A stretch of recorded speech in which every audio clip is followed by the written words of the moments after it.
According to this Hindustan Times article, pre covid 2014 से लेकर 2017 के बीच में मुंबई सबअर्बन रेलवे ने एवरेज 3,162 करोड़ हर साल ट्रेन चालू रखने के लिए खर्चा किया, जबकि सिर्फ 1,735 करोड़ हर साल कमाए। जिसका मतलब है कि अगर 100 रुपये रेलवे ने खर्चा किया है ट्रेन चालू रखने के लिए, तो उन्हें सिर्फ 54 रुपीज वापस आए टिकट्स के थ्रू। इस वीडियो में मैं एक्सप्लेन करने वाला हूँ क्यों ये एक बड़ा प्रॉब्लम एक्चुअली नहीं है, फिर भी हम इससे लॉसेस कैसे कम कर सकते हैं रेलवे के, और पब्लिक ट्रांसपोर्ट क्यों एक नॉर्मल बिजनेस नहीं है जिससे हमने प्रॉफिट एक्सपेक्ट करना चाहिए। आपसे एक थॉट एक्सपेरिमेंट मैं करवाना चाहता हूँ। मुंबई का एग्जांपल लेते हैं। According to state government released economic survey of Maharashtra, जो कि स्टेट की इकोनॉमी को गॉज करता है एनुअली, इसने 2021 में दिखाया कि मुंबई का नॉमिनल जीडीपी 9,81,000 करोड़ रुपीस था। चलो मान लेते हैं कि किसी कारण से मुंबई सबअर्बन रेलवे कंप्लीटली बंद हो गई है। क्या हो जाएगा? लोग कहते हैं मुंबई स्टॉप हो जाएगी, पर रियल टर्म्स में इसका क्या मतलब है? ये लोग कहना तो चाहते हैं, बट रियल वर्ल्ड इम्पैक्ट्स क्या होंगे इसके? चलो देखते हैं। कुछ लोग जो ग्रेटर मुंबई में रहते हैं, बीएमसी एरिया में और नवी मुंबई में, ये लोग शायद बसेस में शिफ्ट हो जाएंगे ऑफिस जाने के लिए अपने, कुछ लोग अपने प्राइवेट कार्स में और कुछ लोग अपनी मोटरसाइकिल्स पे।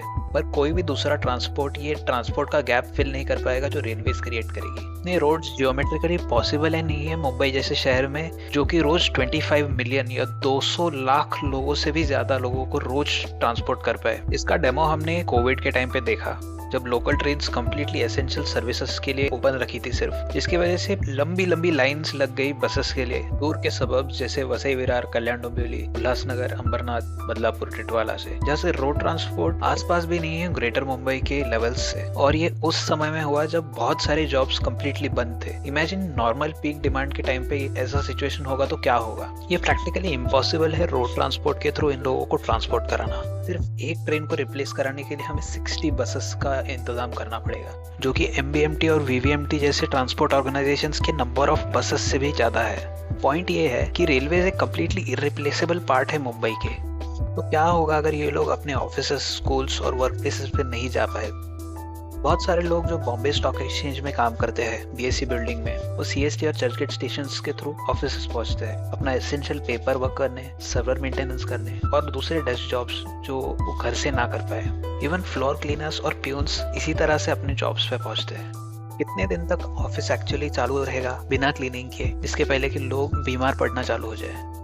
इन सब लोगों के रेगुलरली ऑफिस ना पहुंचने के कारण बीएसई में ट्रेडिंग स्टॉप करनी पड़ जाएगी। सिमिलर सिचुएशन होगा नेशनल स्टॉक एक्सचेंज का, जो बीकेसी में है। इंटरनेशनल मार्केट्स के साथ फाइनेंशियल फ्लोस कंप्लीटली स्टॉप हो जाएंगे, जो कि इंडिया में इन्वेस्टमेंट लेकर आते हैं। और विद इन द कंट्री जो कैपिटल एलोकेशन होता है स्टॉक एक्सचेंजेस में, जिसके जरिए पब्लिकली ट्रेडेड कंपनीज पैसा रेज करती है अपने बिजनेस एक्सपेंशन के लिए, वो भी स्टॉप हो जाएगा।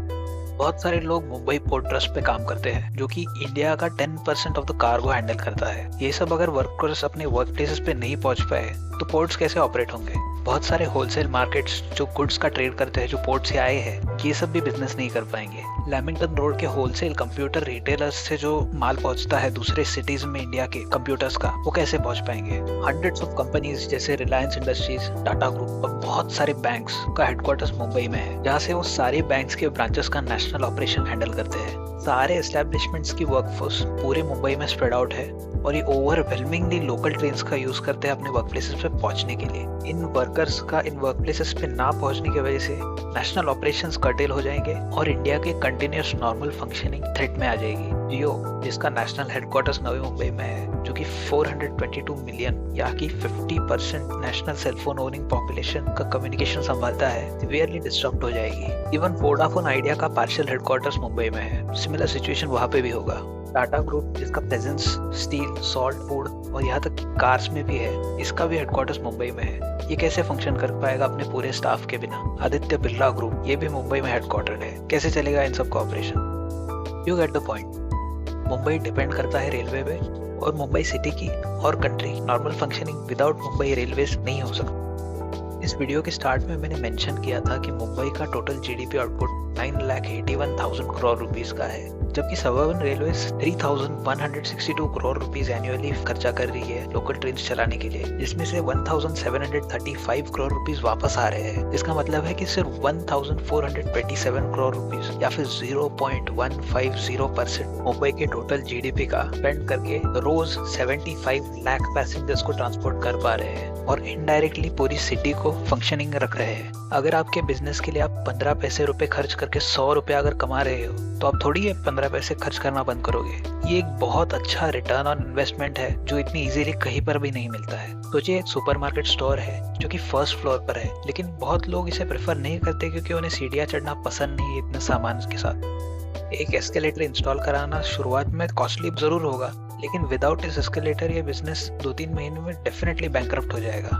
और हमने देख लिया है कि नेट कॉस्ट एक्चुअली इतना ज्यादा है भी नहीं मुंबई के केस में स्पेसिफिकली।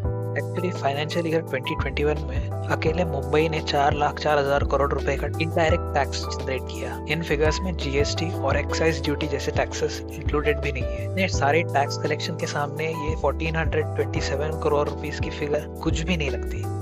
इन सब कारणों के एडिशन में पब्लिक ट्रांसपोर्ट इनडायरेक्टली बहुत सारी कॉस्ट सेविंग्स करता है और बहुत सारे बेनिफिट्स सोसाइटी के लिए लाता है।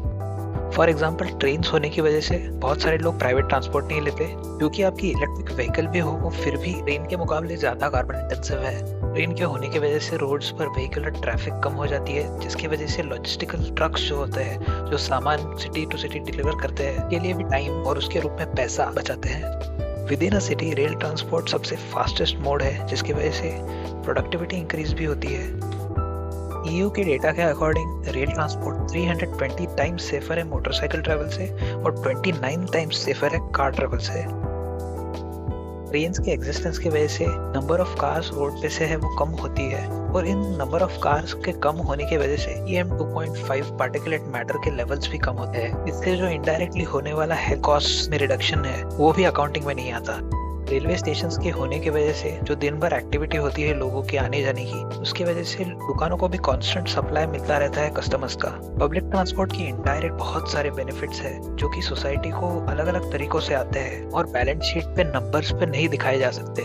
इसलिए हमें रेलवे को एक खराब बिजनेस की तरह देखना बंद करना चाहिए। तो कुछ किया जाना चाहिए या फिर ऐसे ही लॉसेस चलते रहने देने चाहिए जहाँ पर हम फंड करते रहे इनडायरेक्टली टैक्सेस के थ्रू। वेल टेक्निकली देखा जाए तो ऐसा कुछ प्रॉब्लम नहीं है ऐसे कंटिन्यू करने में, पर इस तरह के सब्सिडाइजेशन की वजह से एक परसेप्शन प्रॉब्लम आता है गवर्नमेंट ब्यूरोक्रेसी के अंदर। इसकी वजह से पब्लिक ट्रांसपोर्ट के यूजर्स को फ्री लोडर्स की तरह देखा जाता है, जिसकी वजह से गवर्नमेंट सिर्फ बेयर मिनिमम इन्वेस्टमेंट करती है बेसिक ट्रांसपोर्टेशन चलाते रहने के लिए विदाउट क्वालिटी में इम्प्रूवमेंट लाए। इसीलिए मुझे लगता है कि मुंबई रेलवेज को अपनी एफिशिएंसी इंक्रीज करके दूसरे ट्रांसपोर्ट कॉर्पोरेशन की तरह देखना चाहिए जो कि नॉन फेयर बॉक्स रेवेन्यू पर डिपेंड करते हैं, जो कि मैं नेक्स्ट वीडियो में डिस्कस करूंगा, जिसमें कि और जूसी एस्पेक्ट्स है जैसे कि रेल स्टेशन रीडेवलपमेंट।